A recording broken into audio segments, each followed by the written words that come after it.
My name is Avery, and I was 20 years old when my family threw me out into the snow on Christmas Eve. They called me a burden, packed my bags, and slammed the door while I stood there freezing in nothing but a thin sweater.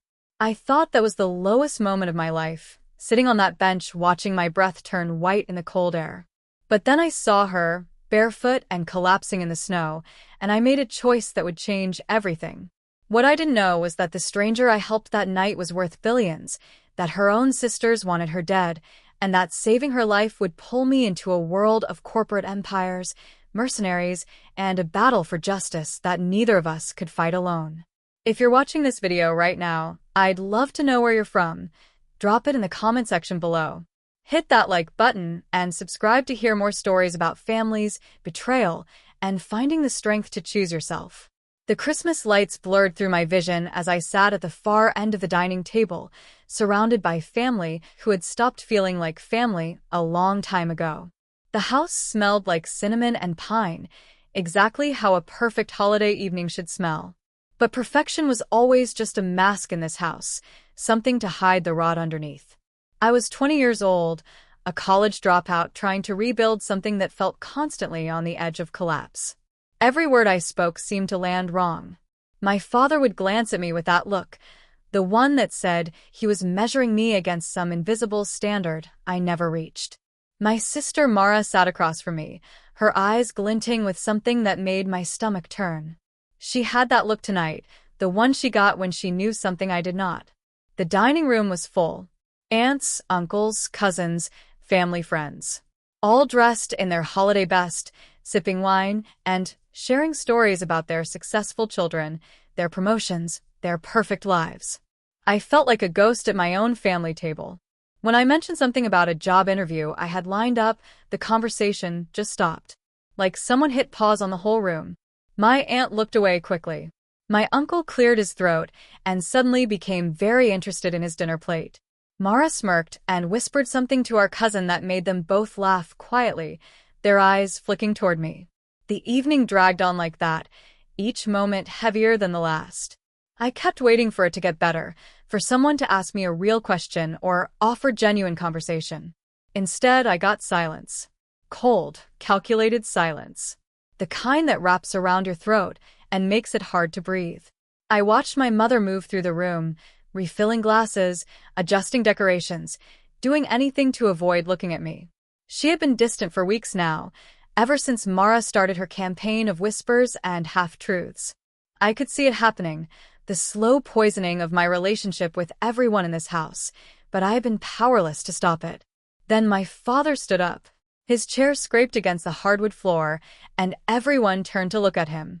He cleared his throat with that deliberate authority he always carried, the one that commanded boardrooms and silenced arguments. "Let's talk about responsibility," he said, his voice cutting through the warm air like ice. My heart sank. I knew that tone. This was not going to be good. The room shifted. People adjusted in their seats, suddenly alert. Some looked uncomfortable, like they knew what was coming but wished they could be anywhere else. Others, like Mara, leaned forward with barely concealed excitement.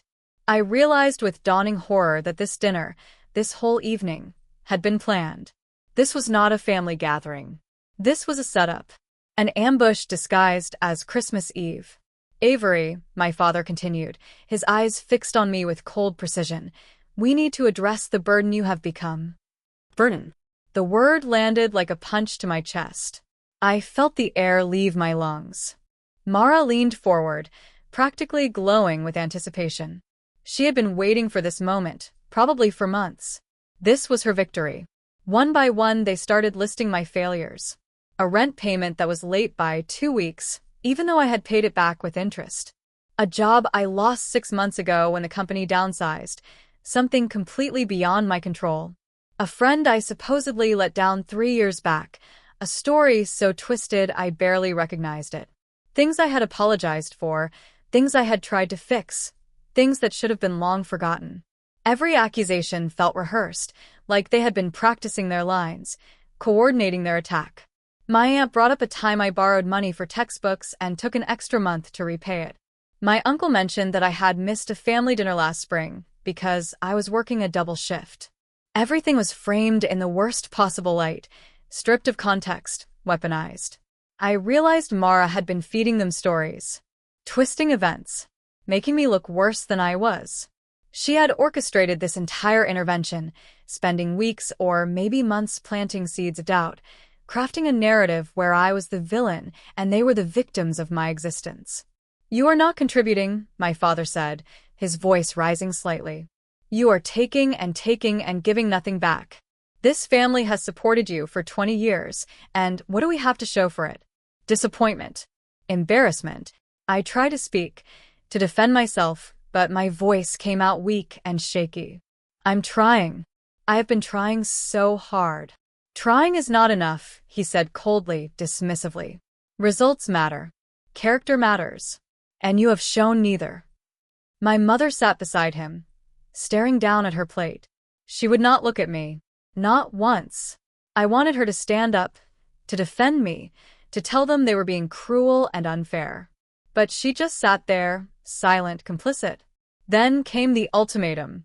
"Pack your things," my father said, standing taller, his voice rising with finality. "We are done supporting you.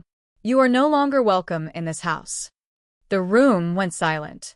Not the kind of silence that comes from shock or disagreement. The kind that comes from agreement, from relief even.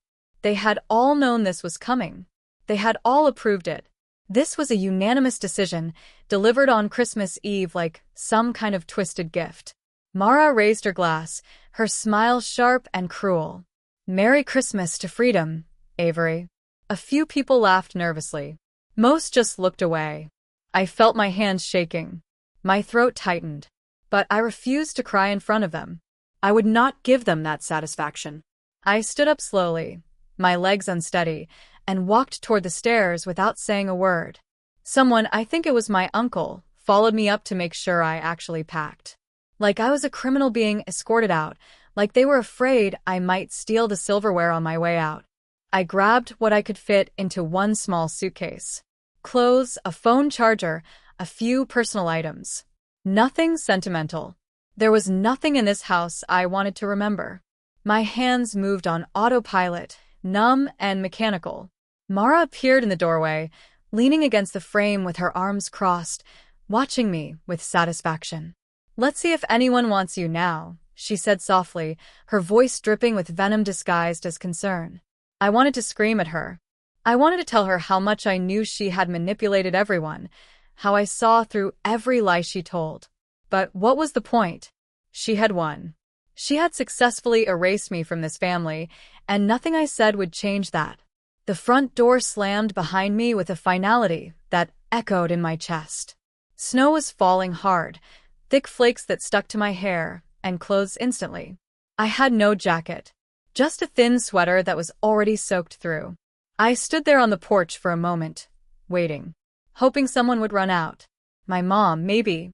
Someone who would say this was a mistake, that they had gone too far. No one came. Through the front window, I could see Mara laughing with our cousin, already celebrating my absence. The Christmas tree lights twinkled behind them, casting everything in a warm glow. They looked happy, relieved. I started walking. I did not know where I was going. I had nowhere to go. I just walked one foot in front of the other because standing still felt like giving up. The neighborhood looked like a postcard. Every house was warm and glowing, decorated with lights and wreaths and inflatable snow globes. Families gathered inside, visible through windows. Children running around. Parents laughing. Laughter and music drifted out into the cold night. I was surrounded by joy, by love, by everything Christmas was supposed to be, and I had never felt more alone in my entire life. My breath came out in white puffs that disappeared into the darkness. My fingers started to burn with cold, that painful transition from feeling to numbness. The humiliation mixed with heartbreak in a way that felt suffocating, like I was drowning in freezing water. But underneath it all, there was something else. A tiny spark. A stubborn refusal to give up. I need to survive this, I thought. I have to. I will not let them win. I found a bench under a flickering street lamp and collapsed onto it. Snow covered the seat, soaking through my jeans immediately. The cold bit through the fabric, but I was already so numb it barely registered. My suitcase sat beside me, damp and pathetic looking. I pulled out my phone. The battery was at 5%. There were messages from Mara. Of course there were. Good luck freezing. One read, followed by a laughing emoji. Another said, don't come crawling back. I wanted to throw my phone into the snow, to watch it disappear under the white blanket. But I did not. I just sat there, staring at the screen until it went dark, the cold seeping deeper into my bones. That was when I saw her. A shadow stumbled down the sidewalk, moving unevenly. A figure wrapped in torn clothes, arms hugged tight against their body. No coat. No shoes. Barefoot. In the snow. I stood up without thinking, my own problems forgotten. The woman collapsed against the bench, shivering so violently I could hear her teeth chattering from feet away. Her face was pale, almost purple. Her lips were blue, her fingers the same deathly color. I did not hesitate. I pulled off my sweater, the only warm thing I had left, and wrapped it around her shoulders. My skin immediately erupted in goosebumps, the cold biting harder than before. It's fine, I whispered, even though I was freezing too. I'll manage. She looked up at me, her eyes wide with shock, gratitude, and something deeper I could not name. Like she could not believe someone had stopped. Like she had been invisible until this moment. I did not know it then, but that moment changed everything. The woman tried to speak, but her voice was cracked and weak, barely more than a whisper. Why did you help me? The question caught me off guard. It seemed so obvious, yet the way she asked it, with such genuine confusion, made it clear that it was not obvious to her. That maybe no one had helped her in a very long time. Because you needed someone, I said simply. She stared at me like no one had said that to her in years. Maybe no one had. Her eyes filled with something I could not quite identify. Relief, maybe. Or disbelief. Like she had forgotten that kindness existed. I helped her sit up, trying to keep her steady. She was heavier than she looked, her body weak and uncooperative. That was when I noticed something strange. Under her torn, dirty clothes, she wore a diamond anklet. It was half buried in snow, but the stones caught the light from the street lamp, sparkling with a brilliance that seemed out of place. Not something a homeless person would have. Not something anyone would wear on the streets in winter. She murmured something in a language I did not recognize. It sounded European, maybe French or Italian. Then she switched back to English, her accent suddenly refined, educated. Each word was carefully pronounced despite her condition. She did not sound like someone who belonged on the streets. She sounded like someone who belonged in boardrooms or embassies. Her hands shook violently as she pulled a small phone from her pocket. It was sleek, matte black, clearly expensive technology. Not a cheap burner phone.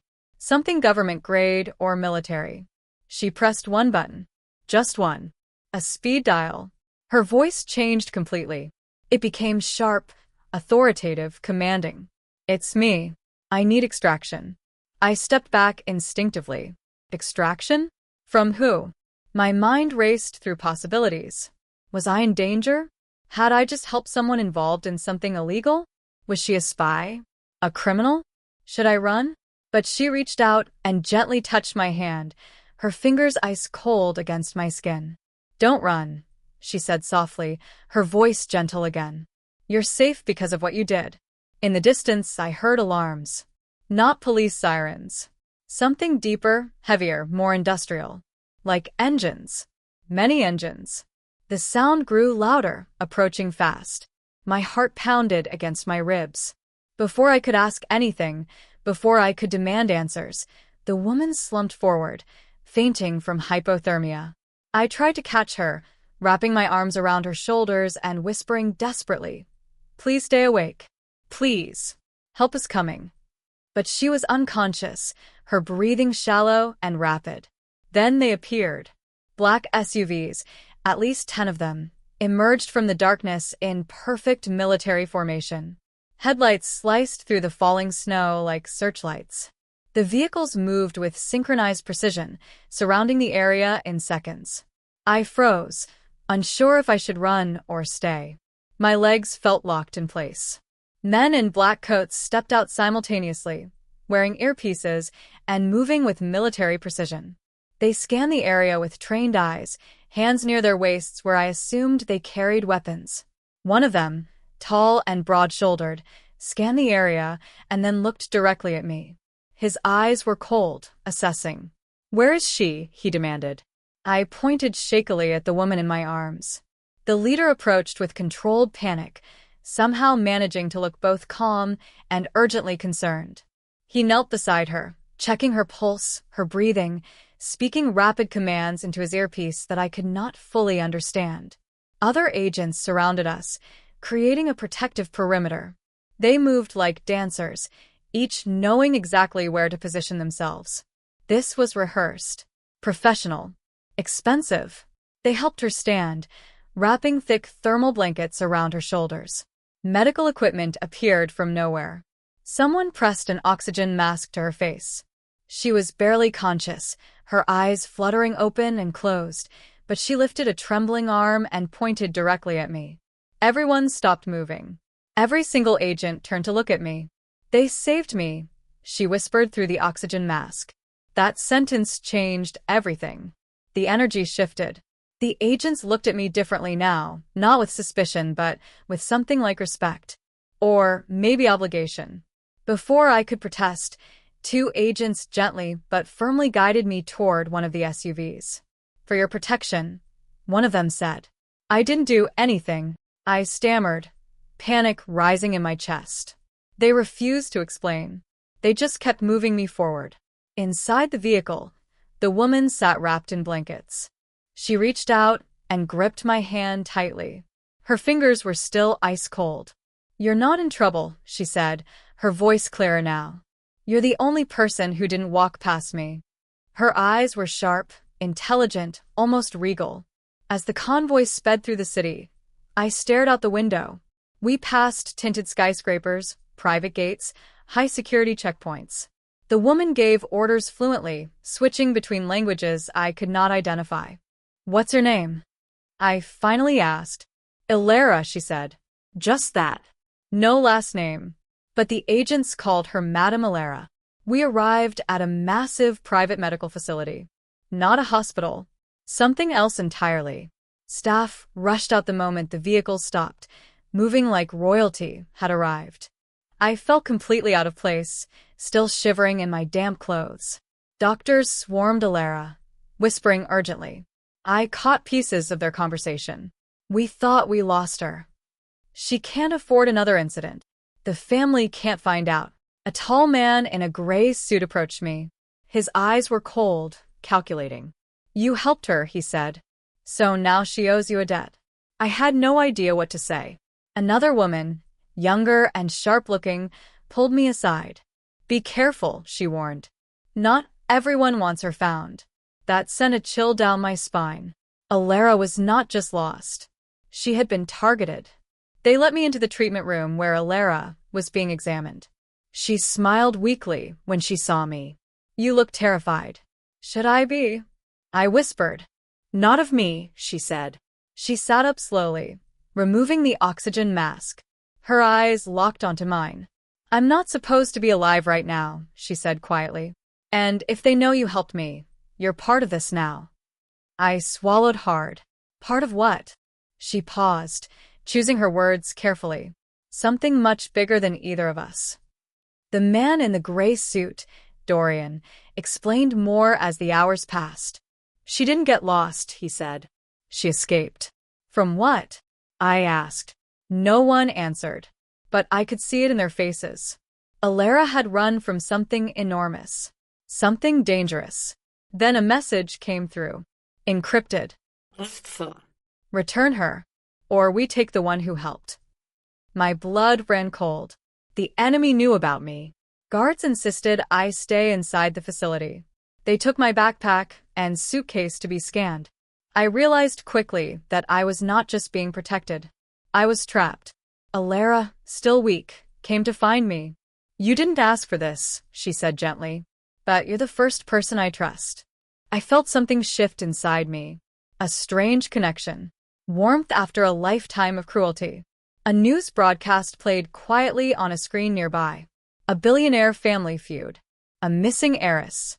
A corporate empire at war. I stared at the screen, putting pieces together. Alara was not just wealthy.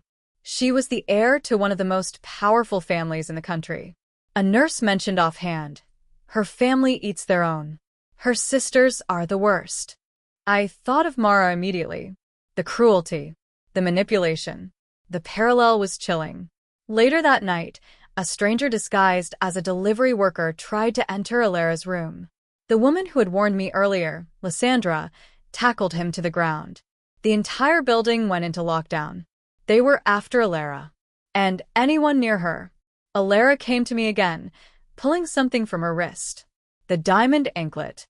She placed it in my hands. "Keep this," she said. "If anything happens to me, someone will come for you. Show them this." The weight of it felt unbearable. Dorian cornered me later, frustration clear on his face. "Your vulnerability," he said. "A weak point the enemy will exploit. Maybe we should send you away before someone uses you to hurt her." I felt it again. That familiar feeling of being unwanted, disposable. But then Alara appeared. Weak but furious. "If Avery leaves, I leave," she said, her voice cutting through the tension. "And you all lose." Silence filled the room. Alara had just put her life and a billion-dollar empire on the line. For me, the facility went into full lockdown after the failed infiltration attempt. Red sirens glowed across the hallways. Armed guards patrolled every corner. I was escorted everywhere, even just to get water. The agents whispered among themselves. The attackers weren't amateurs. They knew our layout. There was a mole inside. I finally gathered the courage to confront Alara. "Why are people trying to kidnap you?" She exhaled, exhausted. "Because I refused to sign my life away." She explained slowly. Her family ran a global conglomerate with political power that stretched across continents. They expected her to marry into a dynasty she despised. A man she had never loved. A future that would cage her forever. "So you ran," I said. "I tried to," she replied. "They confiscated everything. My phone, my clothes, my identification. They locked me in my own home to prevent me from escaping." "Then how did you get out?" She smiled faintly. "I stole the phone back, jumped out a second-story window, and ran. Barefoot," I added. "I chose the cold outside over the cold inside that mansion." Her words hit me hard. I thought of my own family, the emotional freezing that happened long before I was thrown into the snow. "My family didn't want me either," I said quietly. It was the first time I had said it out loud. Alara's eyes softened. She understood. Two strangers bound by the same wound. Then Dorian burst into the room, his expression grim. "They found her signal. They're coming." Who? I asked, though I already knew. Her family, the ones she feared most. Security showed us a live feed from outside. Two women stepped out of limousines, dressed like royalty, dripping with diamonds, their expressions colder than the snow. Rowena, the eldest, calculating and elegant. Sabine, the middle sister, smiling in a way that felt like a knife. "Turn it off," Alara whispered. A chilling message came through the speakers. "Bring out the person who helped Alara. We want to speak with them." My stomach dropped. Alara stepped in front of me protectively. Lysandra grabbed my arm and dragged me down secret hallways into a panic room. "She's buying you time," she said urgently. "Don't make her sacrifice worthless." I heard muffled voices outside. Rowena's icy tones slicing through the walls. Through the speakers, Rowena announced, "Alara, return home. Sign the papers. Stop embarrassing us. Or the one you're protecting will disappear." I felt the weight of being used as leverage. Again. By another family. But then Alara stepped forward on camera. Her voice was steady, powerful. "Avery is under my protection. Touch them, and I bury your empire." The entire facility went silent. Alara was not just running anymore. She was planning to fight. When the lockdown cleared, Alara came directly to me. I expected anger, frustration, maybe even regret for dragging me into this nightmare. Instead, she hugged me tightly. "I'm sorry you were dragged into my hell," she whispered. "I'm not leaving you," I replied. She pulled back and looked at me seriously. "I need to tell you everything." She revealed the full truth. Her father had left the company to her, not her sisters. Rowena and Sabine had spent years planning to remove her. The arranged marriage was only part of it. They wanted control of the entire empire. She showed me proof. Secret documents, emails, recordings. Her sisters had literally planned to fake her disappearance, so her shares would transfer automatically. "They were going to kill you," I said, my voice shaking. She nodded silently. I looked through the documents, analyzing the patterns, the behaviors, the manipulation. I recognized it all. "They're not just greedy," I said. "They're professionally trained sociopaths." Alara stared at me. "You understand this?" "I lived it," I replied, thinking of Mara. I suggested something bold. "What if we tell the world? What if you flip their game?" Dorian looked shocked. No one had ever spoken to Alara like an equal, except me. "Going public could destroy them," Alara said slowly. "But it could also destroy me." "They already tried," I replied. Hope sparked in her eyes for the first time. Then a video call request appeared on the screen. Unknown number. It was Mara, smiling, smug, wearing a stolen fur coat. "You think you escaped me, Avery?" she said sweetly. "You have no idea who you just got involved with." My blood ran cold. Mara knew about Alara. The sisters had contacted her. Mara leaned closer to the camera. "Give me money and I'll tell you exactly what her sisters are planning." I shouted at her, fury overtaking fear. But Alara stopped me, placing a hand on my shoulder. "Let her speak," Alara said calmly. "She's scared. People only beg when they're afraid." Mara hesitated, then spoke quickly. Rowena and Sabine had hired mercenaries for a second extraction attempt. It was happening soon. After the call ended, I broke down. Why does everyone treat me like I'm disposable? Alara knelt in front of me. "Not everyone. Not me." She took my hands in hers. "I want you beside me when we bring them down. You see things my world ignores." I nodded slowly. A civilian, a person abandoned in the snow, now stepping into a war of billionaires. The weight of that decision settled over me. Just hours ago, I had been sitting on a frozen bench with nowhere to go. Now I was at the center of a billionaire conspiracy, targeted by mercenaries and trusted by one of the most powerful women in the country. Alara stood and walked to the window. "You should know what you're agreeing to. My sisters don't play fair. They don't have limits. They've already shown they're willing to kill me. They won't hesitate to hurt you. They can't hurt me worse than my own family already did," I replied bitterly. She turned to face me. "This is different, Avery. Your family was cruel in small ways. My sisters operate on a different scale. They have resources, connections, people who will do anything for money." "Then we need to be smarter than them," I said. Dorian, listening from the doorway, actually smiled slightly. "The civilian has a point. Your sisters think in terms of power and money. They won't expect creativity." Lysandra joined us, still in her tactical vest. "The mercenary team Mara warned us about is real. We've confirmed intel. They're planning to hit us within 48 hours. My stomach tightened. 2 days to prepare for people who killed for a living. "Can we move Alara somewhere safer?" I asked. "Everywhere is unsafe if they know where to look," Dorian replied. "Moving would be more dangerous than staying." Alara walked to a desk and pulled out a laptop. "Then we don't run. We prepare. And we document everything." She looked at me. "You said we should go public. I think you're right. But we need evidence they can't deny and timing they can't counter." She opened files showing years of documentation. Financial records with suspicious transfers. Emails between Rowena and Sabine discussing ways to force Alara out. Text messages casually mentioning making her disappear. Audio recordings that would destroy their public image. This is everything, Alara said. Every crime. Every manipulation. I've been collecting it for 3 years, since I realized what they were planning. I scanned through the files. This is enough to bury them. Why didn't you release it before? Because I was afraid, she admitted. Afraid of what it would do to the company my father built. Afraid that, even with proof, people would blame me instead. I thought about my own family dinner, how easily Mara had controlled everyone's perception. Mara did the same thing to me.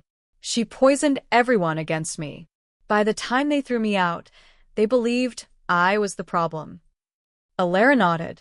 That's what people like them do. They rewrite reality. But you have proof, I pointed out. Evidence that can't be rewritten. They can't gaslight the world if you have recordings of them plotting murder. Lysandra examined the documents.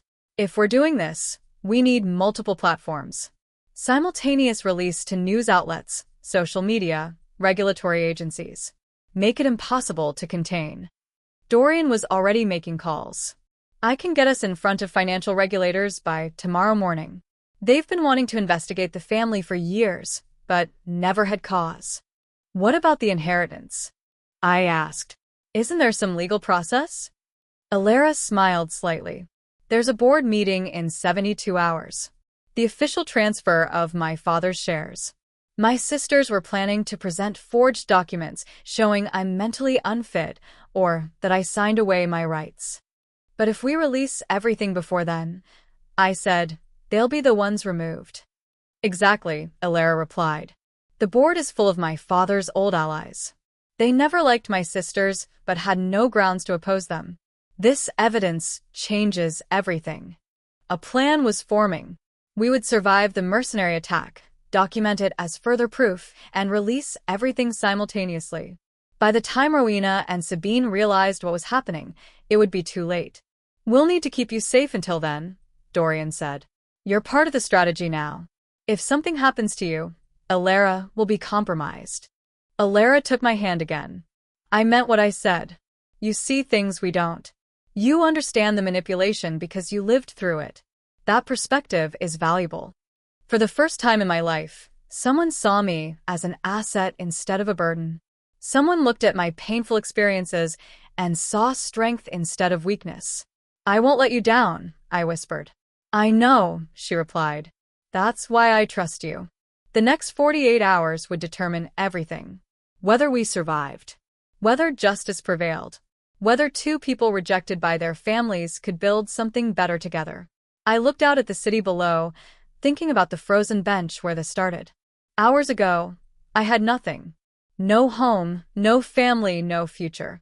Now I had something worth fighting for. The snow had stopped falling. Through the window, dawn broke over the skyline.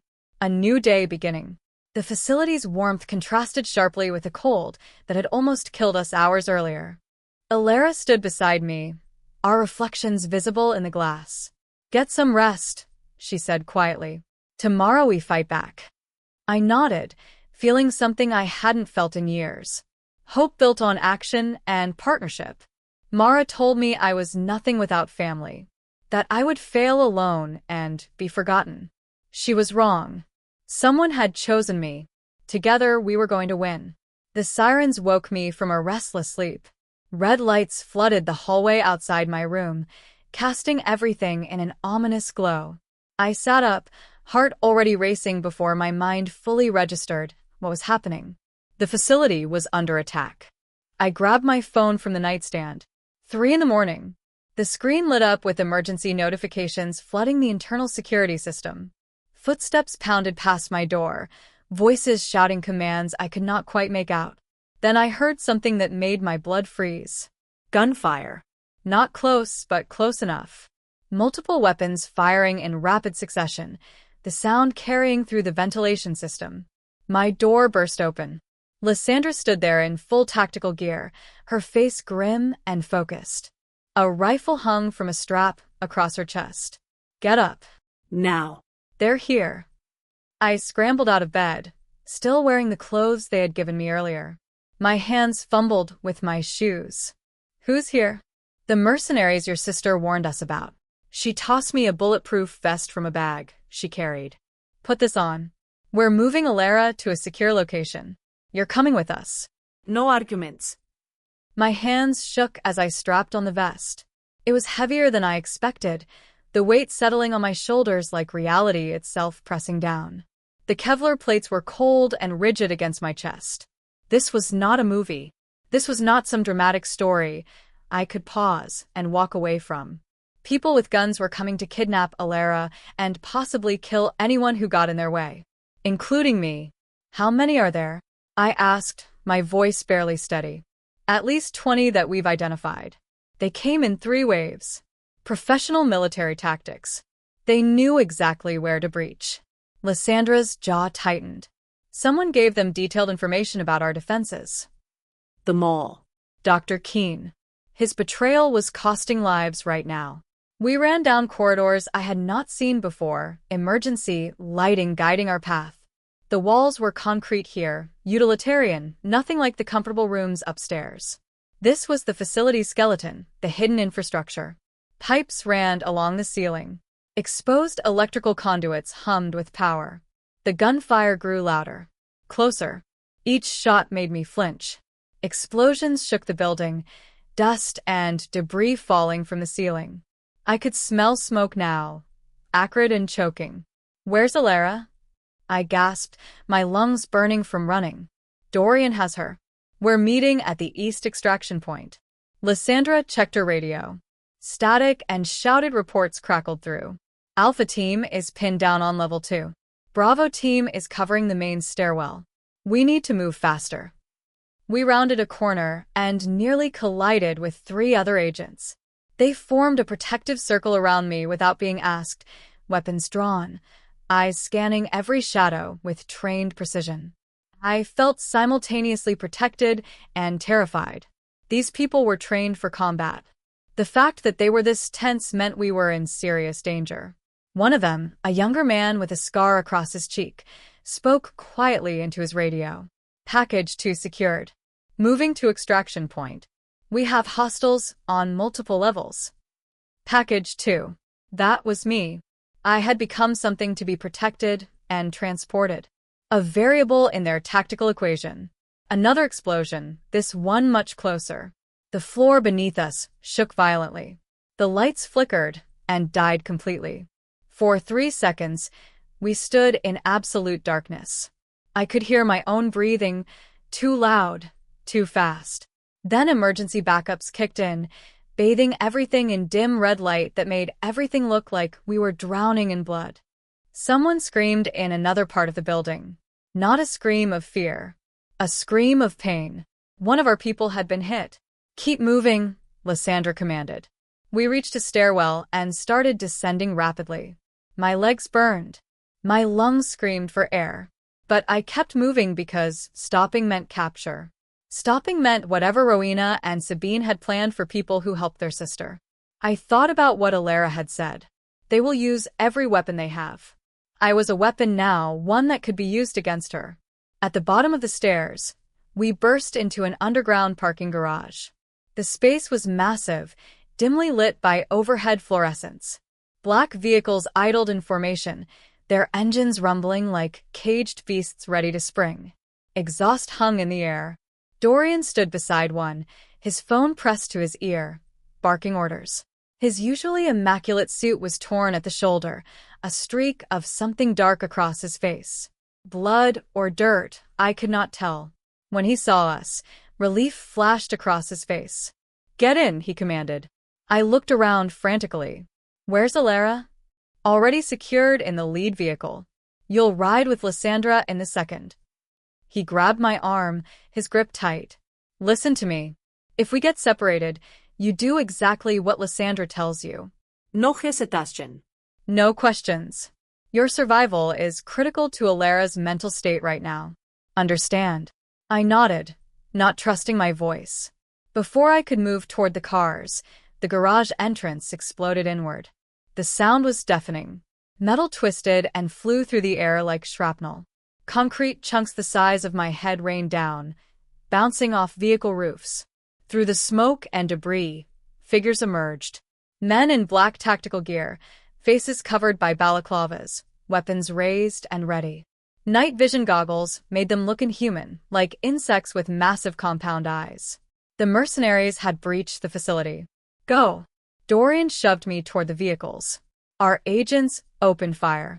The sound was deafening in the enclosed space, echoing off concrete walls until I could not tell which direction anything came from. Lysandra dragged me behind a concrete pillar. My ears rang. My heart felt like it might explode from my chest.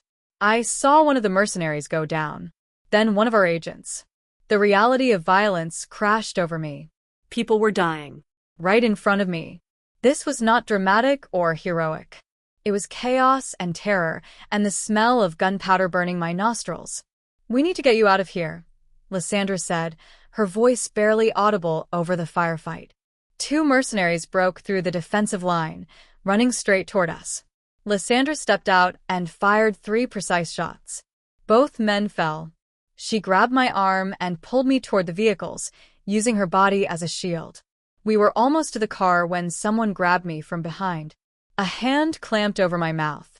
An arm wrapped around my waist, lifting me off my feet. I screamed against the hand, kicking wildly. Lysandra spun around, but hesitated. She could not shoot without risking hitting me. The mercenaries started dragging me backward, toward the breach in the garage entrance. Toward a van idling outside. This was it. They were going to take me, use me to force Alara to surrender. Terror gave way to fury. I thought about everything I had survived. My family throwing me out in the snow, nearly freezing to death. Finally finding someone who valued me. I was not going to let these strangers take that away. I bit down hard on the hand, covering my mouth. Tasted blood. The mercenary cursed and loosened his grip just enough. I drove my elbow backward into his ribs with all my strength. Once. Twice. He stumbled. Lysandra took the shot.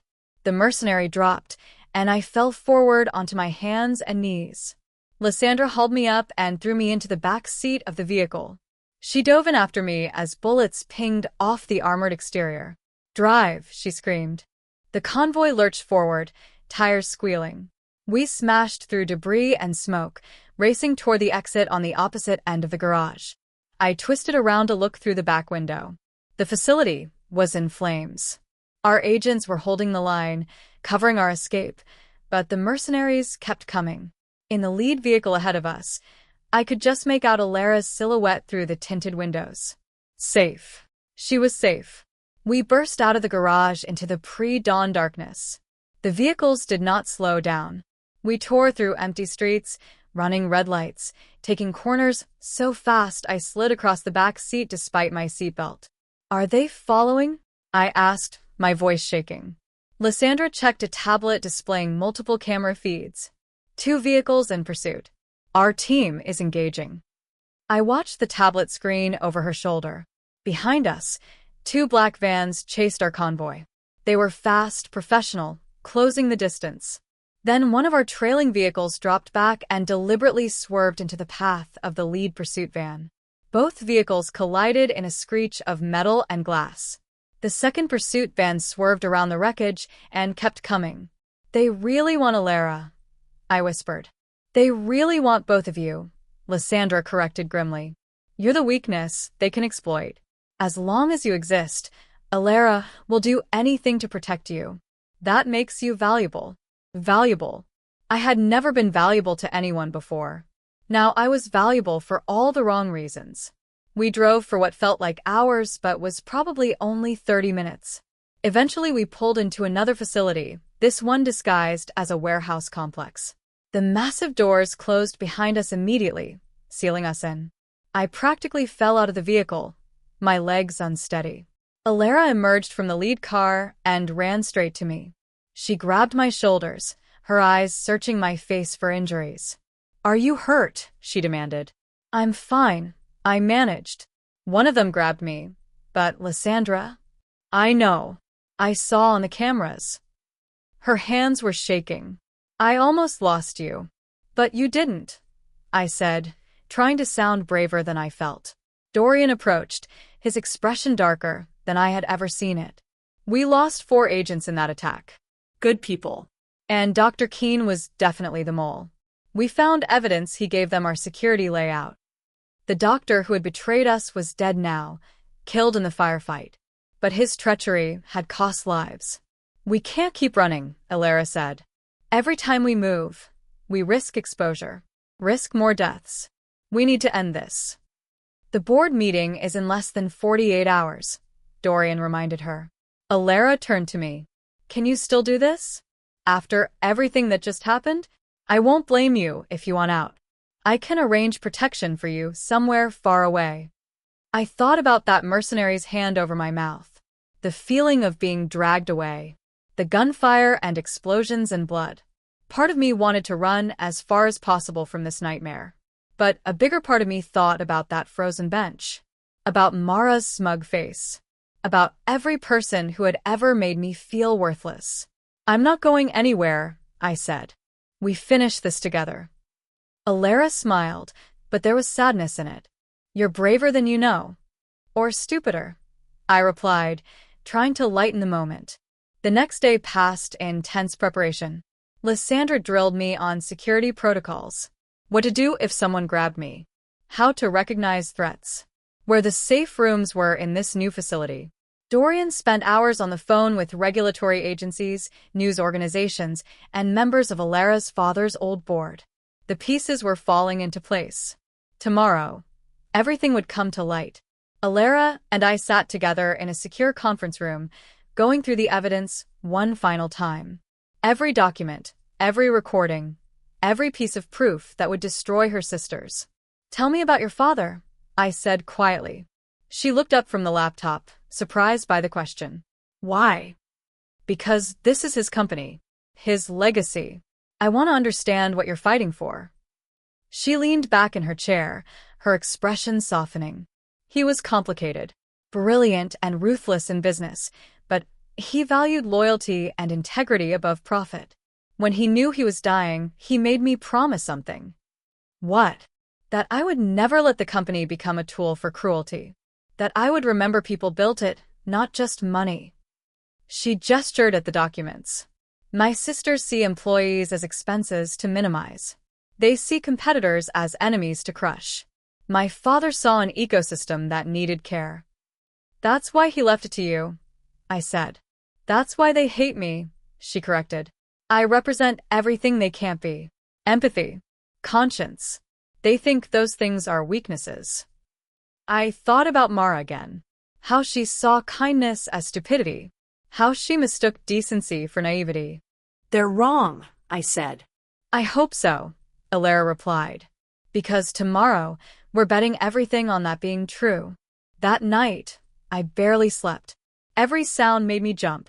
Lysandra had posted guards outside my room, but I still could not shake the feeling that something terrible was waiting. Around 2 a.m, I gave up on sleep and wandered down to the kitchen. I found Alara already there, sitting with cold tea, staring at nothing. Couldn't sleep either?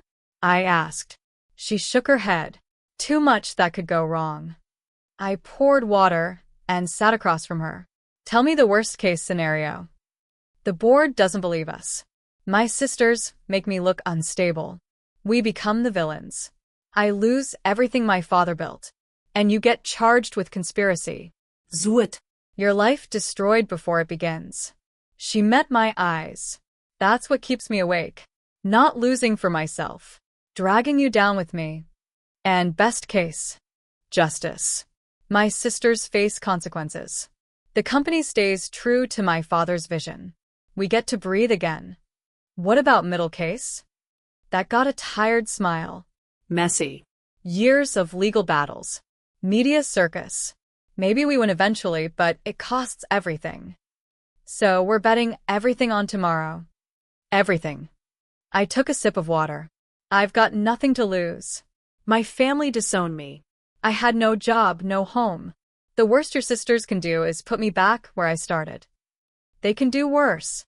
Private investigators digging up every mistake. Lawyers burying you in fees. They can make you unemployable. Toxic. Aconchonaritae. She walked to the window. I've watched them destroy people. They're clinical. Efficient. They strip away everything until there's nothing left but wreckage. I joined her. Then we need to be smarter. How? By being what they can't understand. They think in terms of power and money. They won't expect compassion or the willingness to risk everything for what matters. Alara looked at me with wonder. You really believe that? I have to. Because if decency doesn't win sometimes, what's the point? She was quiet, then spoke again. I need to tell you about my father. Why this matters so much. I waited. He wasn't perfect, ruthless in business, but he had principles he wouldn't compromise. When I was 12, I asked him why he built hospitals where his factories operated, why he paid more than minimum wage, why he cared about workers he would never meet. What did he say? He said power reveals character, that money amplifies who you already are. If you're cruel, money makes you crueler. But if you have compassion, money lets you express it massively. She smiled sadly. He told me the company wasn't just about profit. It was about proving business could be a force for good if people chose to make it one. Your sisters don't believe that. They think it's weakness. When my father was dying, they were already planning changes. Strip away healthcare programs. Maximize profit at any cost. 3 days after his funeral, Rowena fired 200 employees to improve quarterly numbers. No severance beyond legal minimum. Nothing. And you tried to stop them. I tried to honor what he built. They saw it as me clinging to sentiment. When they started talking about arranged marriage, I realized it wasn't about merging companies. It was about removing me entirely. I would become powerless. A figurehead. So you ran. I tried. They confiscated everything, my phone, my identification, even my shoes. Locked me in my own home and told everyone I was having a mental health crisis. No one questioned it. How did you get out? She smiled slightly. I spent 2 weeks playing along, acting compliant. They relaxed their guard. Then I stole back a phone from Rowena's office, climbed out a window, and ran. It shows barefoot over captivity. You could have died. I nearly did. If you hadn't stopped. She didn't finish.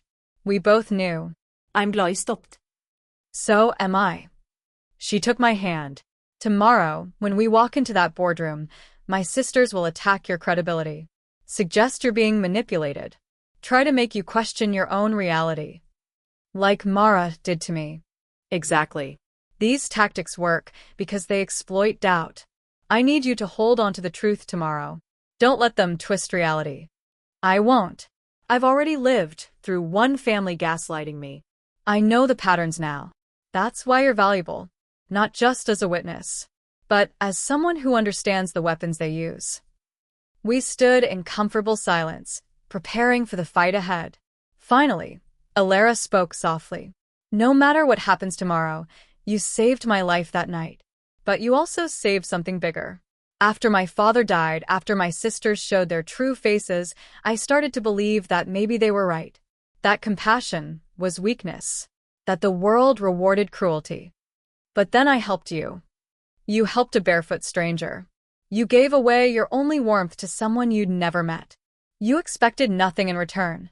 Tears gathered in her eyes. You reminded me that there are still good people. That's what my father believed. And you proved it was true. I felt my own tears threatening. You gave me a reason to keep fighting. You made me feel like I mattered for the first time. That's worth saving. She pulled me into a hug, and we stood there gathering strength for the battle ahead. Dawn came too quickly. I dressed in the elegant black suit Alara's staff had prepared for me. Looking in the mirror, I barely recognized myself. Just days ago, I had been wearing a damp sweater, shivering on a bench. Now I looked like someone who belonged in boardrooms. Appearances could be deceiving, but sometimes they open doors. The convoy that took us to the corporate tower was smaller than before but more heavily armed. We drove in silence, tension thick enough to taste. Through the window, I watched the city wake up, people starting their normal days, completely unaware that in a few hours, one of the biggest corporate scandals in years would break.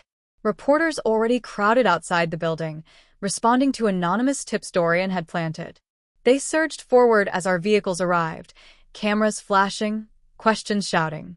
Security held them back as we made our way inside. The lobby was marble and glass, expensive and cold. Everything about this place screamed power and money. I felt completely out of place, but I kept my head high. Alara walked beside me, calm and composed, every inch the heiress she was born to be. We took a private elevator to the top floor.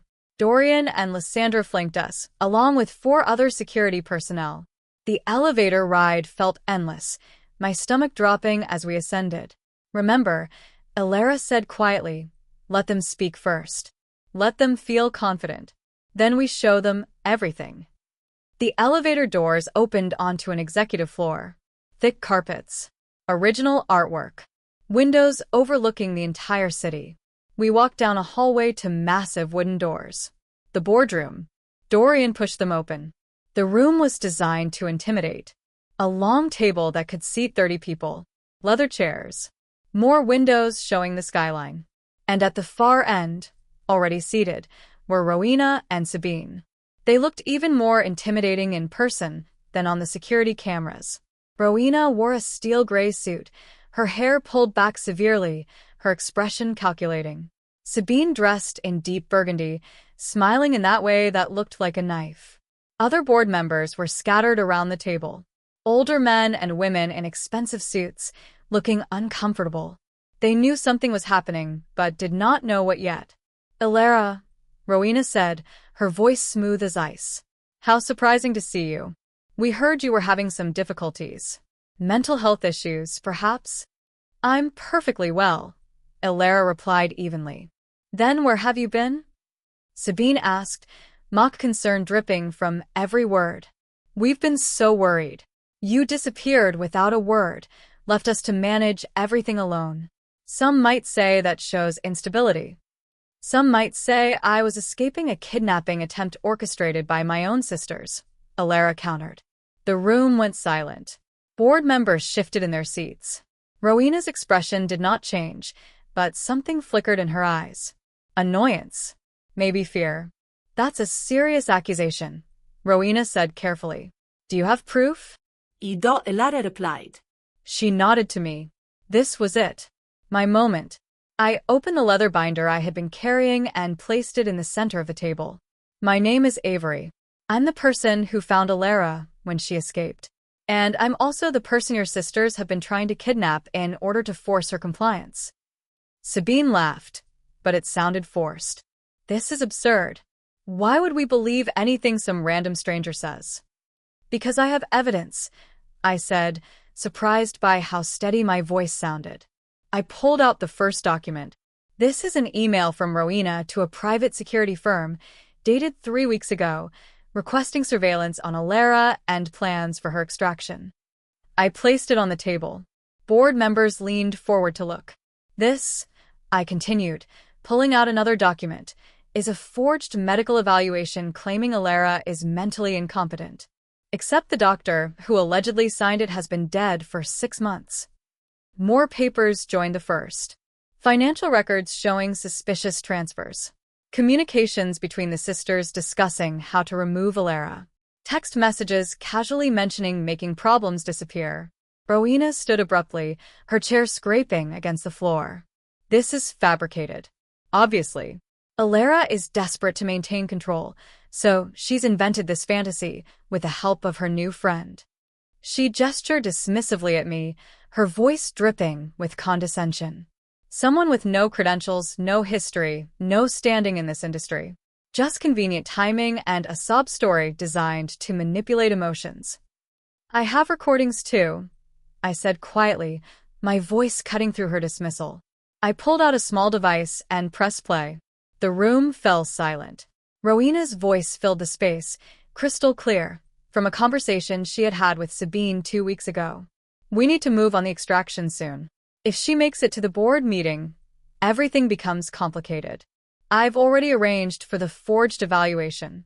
Once we have her contained, the shares transfer automatically according to the contingency clauses. Sabine's voice responded, equally clear. What about witnesses? What about anyone who might help her? What if someone recognizes her on the street? We make them disappear too. Pay them off if possible. Threaten them if necessary. Eliminate them if we must. It's cleaner that way. No loose ends. Father taught us that business requires difficult decisions. A third voice entered the recording, one I didn't recognize. And the mercenary team? Rowena's reply was chilling. Already contracted. They have experience with high-value extractions. 20 operatives military trained. They'll hit the facility hard and fast. Retrieve Alara. Neutralize anyone protecting her. Make it look like a robbery or terrorism. Something that won't trace back to us. I stopped the recording. The silence was deafening. Several board members had gone pale. One woman covered her mouth with her hand. One of the board members, an older woman with sharp eyes and silver hair, spoke for the first time. Her voice carried authority. "Where did you get that recording?" "From Alara's personal security," I replied, keeping my voice steady despite my racing heart. She's been documenting everything since she realized what her sisters were planning. 3 years of evidence. Every crime, every manipulation, every threat. Time-stamped. Authenticated. Verified by 3 independent forensic analysts. Dorian stepped forward and placed a tablet on the table with deliberate precision. "Everything is here. We've also shared copies with federal regulators, the SEC, the FBI, and several major news outlets. As of 30 minutes ago, this is public information. The story is breaking on every major network right now. There's no containing this." Rowena's composure finally cracked. Her face flushed with rage. "You can't do this. This will destroy the company. Our father's legacy." "Our father's legacy," Alara interrupted, her voice cutting like steel forged in fire, "was integrity. Something you clearly never understood." She walked to the head of the table and stood there, commanding the room. "When my father was dying, he told me that power reveals character. He said the company would show me who people really were. He was right. You both chose greed over family, power over principle. You planned to have me killed." "We never," Sabine started. "Don't lie," Alara said flatly. "Not anymore. The mercenaries you hired attacked our facility 2 nights ago. 4 people died. Good people who were just trying to protect someone you wanted to erase." She placed both hands on the table and leaned forward. "I didn't want this. I wanted to believe we could work together, that blood meant something. But you've shown me exactly who you are. And now the world knows too." One of the male board members cleared his throat. "Given this evidence, I move for an immediate vote of no confidence in Rowena and Sabine's board positions and full investigation into criminal charges." "Seconded," the sharp-eyed woman said immediately. The vote was unanimous. Within minutes, Rowena and Sabine were stripped of their positions, their access to company resources, everything. They sat there, faces frozen in shock and rage, as their entire world crumbled. "You'll regret this," Rowena hissed at Alara. "We'll fight you in court for years. We'll destroy you." "You're welcome to try," Alara replied calmly. "But you're doing it from outside these walls. Security, please escort my sisters from the building." Armed security entered. Not gently. Rowena and Sabine were let out like criminals, which I supposed they were. The door closed behind them. The remaining board members looked at Alara with new respect. One by one, they stood and acknowledged her. The rightful heir. The true leader. When the room finally cleared, leaving just Alara, me, Dorian, and Lysandra, the tension broke. Alara leaned against the table, suddenly looking exhausted. "Is it over?" she asked quietly. "The board part is over," Dorian replied. "The legal battles will take time." "But yes." "You won." Alara looked at me. "We won." I felt tears building but refused to let them fall. Not yet. Not when I needed to stay strong. "What happens now?" I asked. "Now," Alara said, straightening up, "we rebuild. The company. Our lives. Everything." She walked over to the massive windows overlooking the city. I joined her, standing beside her as we looked out at the world below.